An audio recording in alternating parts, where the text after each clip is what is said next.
Alright, hey guys, welcome back to Our Family Nest. So today we're doing a video that we've done a few times before that you guys always seem to enjoy. I don't So this is assumptions where people assume some things and you respond whether their assumption is right or wrong. True or false. However you want to elaborate. Elaboration. On that. Okay, ready? Yep.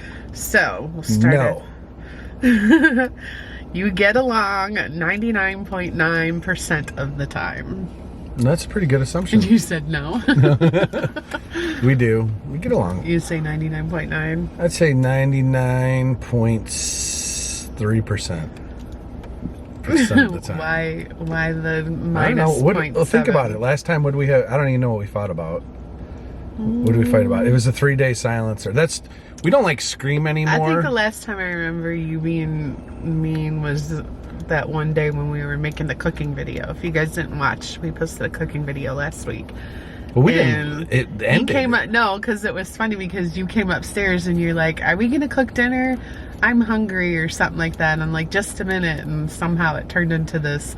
Yeah, you said this. You said but that. That was over though in like 15 minutes. Well, it wasn't even really an argument. No, what was the one? You're like, "I'm not talking." It was right around Christmas time. You're like, "I'm not talking to you for a few days." Remember that? Just for a few days. And it like lasted a day. I don't even remember. No, yeah, we get along for the most part. Next assumption is you're more laid back while he is more strict, parent-wise. I would agree with that. Yeah, I think so. I'm not strict though. I just have expectations. I think that you're just more like when you say something, it's like you want it right now. I just have like when you say something, you want people to jump. That's not necessarily true either. And I'm more like I have to tell the kids 6 times. Well, that's the difference. Is they're not kids anymore; they're adults. So you shouldn't have to tell them 6 times. I feel like it's been the same their whole life. First of all, the thing is I don't ask them to do very much. So when I do, it's like just do it. Period. That's it. Period. But yeah, she's laid back. She lets them get away with murder. Murder? Murder. That's pretty strong accusation. You would. I would help them bury the body. That's real nice. Just put the bones in acid. We've watched enough murder stuff on TV. Oh gosh. Okay. Candi wants more dogs, but Ken said no. Okay. First of all, if I wanted a dog, I would get a dog, but I don't want a dog. So that assumption is false. Because the thing is if we went and we went to go look at dogs, I would bring dogs home. We would have 2 more. No. We like to get packs of 2. Yep. Like we're actually outside a pet store right now. And if I went in there, if they had a sign, free puppies or whatever kind of. Okay, what if we did get a puppy though? What kind of dog would you want? Because I don't know. I want one of those little dachshunds. Yeah, those little wiener dogs, but like the furry wiener dogs. I assume you regret building a house as big as you did with the kids moving out so soon. No, not at all. I mean, we enjoyed our house with the kids for 5 years. Yeah, it's a phase. It's a step. The thing is you move backwards, you move forwards, whatever. I mean, we built our forever house. I have no regrets. I don't have too many regrets in life at all. We build our forever house? That means we would never move. Well, but forever is not forever. You 2 get frisky more than one might assume. Well, what do you assume? What are they trying to talk about? Our friskiness? More than what? Another person said something. You're not sexually active. They said we're not? Yeah, that was their assumption. We're not sexually active. Why is that? Well, we have 3 children together. Yeah. We do have 3 children. We're good there. No problems in that department. You guys are actually in love. Are you in love with me or you just love me? Like, I think I love you 100% of the time, in love with you 75% of the time. That's not very nice. I'm just being like, I'm not just gropey over you every minute of the day. Oh, you think That's love what in love gropiness? It's Toby is in love with you. He is very much in love. That's 100. He looks at me exactly. Like that's you don't look at me like that every day. That's what I'm telling you. 75% of the time, okay. I can't be like Toby. Yeah, I don't. That's what I picture in love with. When Toby looks at you, he's like, You're the shit. She's in love with me probably 25% of the time. I have a very, like, selfish mind. I will admit that. What does that mean? Like, on a daily basis, I internalize, like, so much that I'm just always thinking about, I don't feel good today. I'm really tired today. I have all this work to do today. That I feel like sometimes I'm so self-absorbed. Yeah, I think we all that are. I don't know if I necessarily think about being in love as much as I should. Do you know what I mean?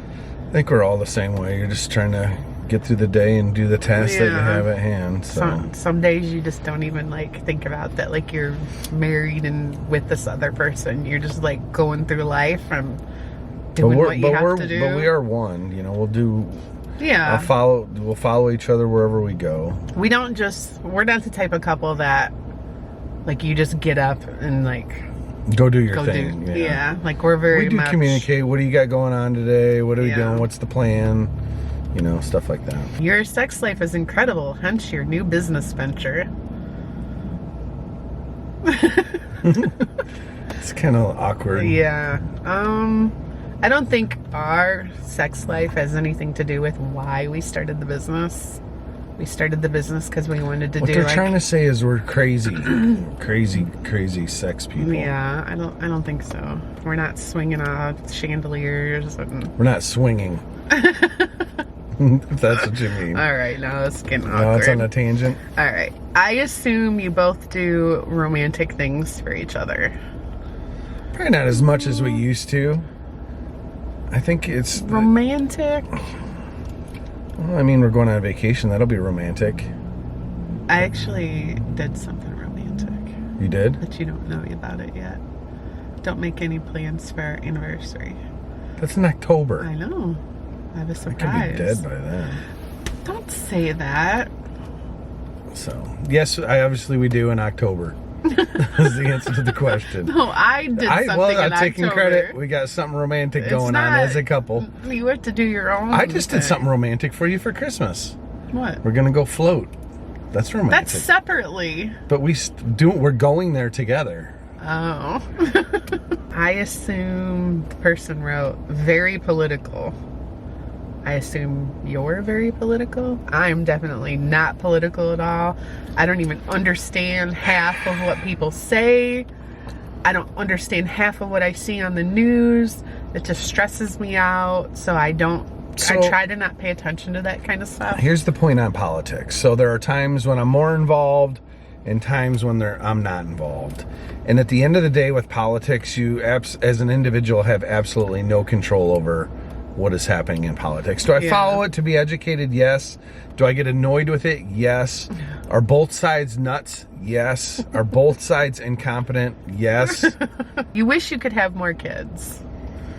I think maybe like 5 years ago, maybe. I don't know. I have friends that are my age that have young children, and it just looks like a lot of work.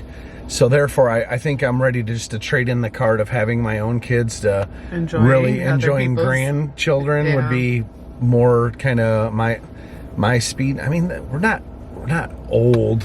You know, I'm still in my 40s. Barely. I'm still there. Anyways, we're still relatively young, so yeah, we can coach and deal with youngsters and all that stuff. But I'd rather just deal with grandkids than have my own. We still like our me time, you know? Yeah, I mean, like I've always said, like since when we had Karli till today, if I would somehow by some miracle get pregnant, would we be like upset or disappointed? No, the answer would still be no. Like it would be a blessing. It'd be scary, just health wise, to be this old and be pregnant. But obviously that's not going to happen. But do I wish for more kids? No, I'm definitely looking forward to grandkids, like you said. Sure. You guys aren't as strict as most parents would be, especially with Karli. Well, if you have kids, there's truth to, you're kind of more strict with your first kid, and then somehow they like break you down. And by the you just get to the point and you realize they're not gonna break as much as you think they might break. Like, Andrew tells stories about when Ken and I would, like, go on vacation with, like, the kids, or I don't know, there was some situation, we were all out of town, Andrew couldn't go, he had parties at the house and stuff like that. Our kids now can't do that because we have cameras and stuff all over our property and whatnot, but now it's kind of like Karli would be like, oh, I'm having some friends over, and it's like, well, that's like Blake had a flip out when Karli had her grad party, all that stuff that was going on. He's like, I would have gotten killed if there was that many people here. Yeah. I don't know. I do just think you get more lenient because you know the stuff's going to happen anyways. It's just whether or not they need to be sneaky strict, about not it. Strict. I mean, first of all, so we're at the point right now that they're all adults, so how strict can you be with them being adults? But like, you tell me all the time that I'm strict on Karli. Look at when I called her last night. You were like, you're always riding her about things. That's called nagging. That's not called being strict. No, it's about being strict. It's about saying, we told you to clean the cat puke off the steps, and it's still there. No. Or, hey, I want to go to bed and it's 1:30. You said you were coming home. Get your butt home. I guess that's a contradiction to what I said earlier. Yeah, Karli's on a pedestal, but you sure ride her, though. See? Yeah. It's been hard. I don't know if we should do this one. What's it say? It's been hard not sharing your emotions regarding the Chase and Asha breakup. So, out of respect for Chase and his request is for us to not talk about it, and when your son's 20 years old and that's what he asks for, you're gonna respect that boundary. It's his business. It was his relationship. Yes, were we very much involved in their relationship for many years? Yes, it was a huge part of our channel, all that stuff, but at the end of the day, like, all the things that have happened, would I love to share it? Because I know it's like you guys feel like you're missing out on like a piece of our lives, and we've always shared everything with you guys. Like, yeah, kind of in a way. It feels weird to just like, oh, let's pretend this didn't happen. I guess the biggest thing is to understand Chase is okay. Everything's fine. Yeah, so. And I get a lot of DMs about that. Like, I know it's not my business, but is Chase doing okay? So yes, Chase is doing fine.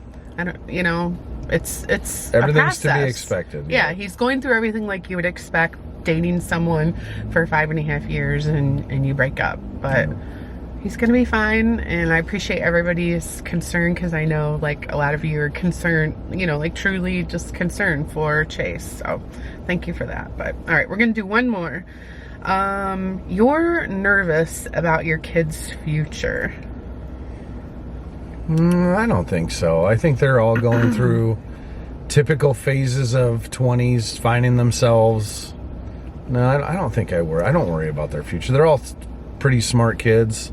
They all have good head on their shoulders.